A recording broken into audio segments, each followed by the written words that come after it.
na wala ng access sa mga kawani ng Public Information Office upang makapag-post sa opisyal na social media platform ng pamahalang lungsod ng Marikina. Agad nakipag-ugnayan tayo sa PNP Anti-Cybercrime Group at Meta para maibalik sa atin ang dating Facebook page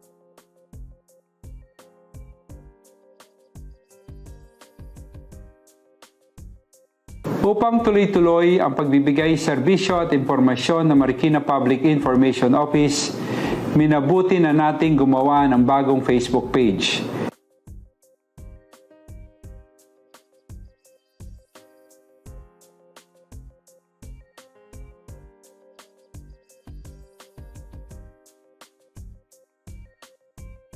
I-like at i-share natin ang bagong Marikina City Public Information Office Facebook page para sa mga importanteng abiso at anunsyo.